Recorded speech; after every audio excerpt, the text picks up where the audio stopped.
mais um vídeo do canal Madearte, o seu canal de marcenaria. O vídeo de hoje vai estar sensacional. Nós vamos fazer uma peça linda, maravilhosa a partir desse pedaço de madeira linda aqui. Eu peguei ela de podas de árvore na praça, muito bonita, é um pinheiro. Temos aqui um oco, vai fazer um efeito sensacional. Não pule nem um pedacinho desse vídeo, ele vai estar incrível, não é um vídeo longo. Você pode dizer, mas eu nunca vou trabalhar com madeira.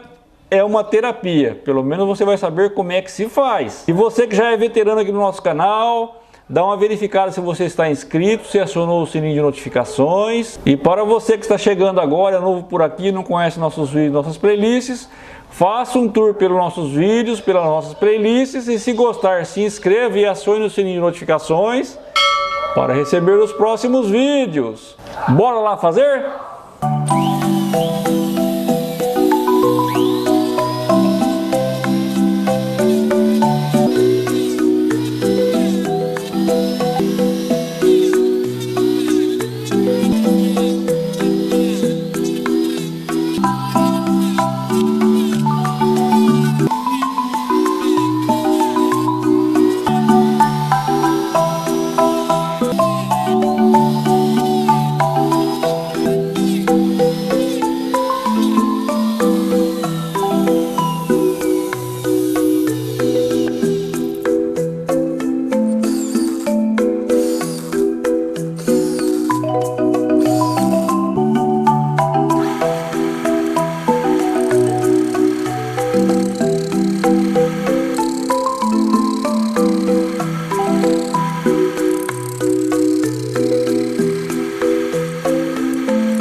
Gostei muito do resultado final. Você gostou? Deixe aí nos comentários, porque a sua opinião é a que vale. Você faria uma peça como essa? Onde você usaria? O que você colocaria dentro? Se você não tem um torno de madeira, eu vou deixar o link da nossa playlist Torno de Madeira, onde tem várias videoaulas de como fazer o seu primeiro torno. Muito fácil de fazer e barato também. Não saia do nosso canal, aproveite aqui dos lados, sugestão de vídeo e playlists, faça isso, entre aqui, conheça nossos vídeos, nossas playlists, e aqui para se inscrever no nosso canal, faça isso. Obrigado por ter vindo até aqui, um forte abraço!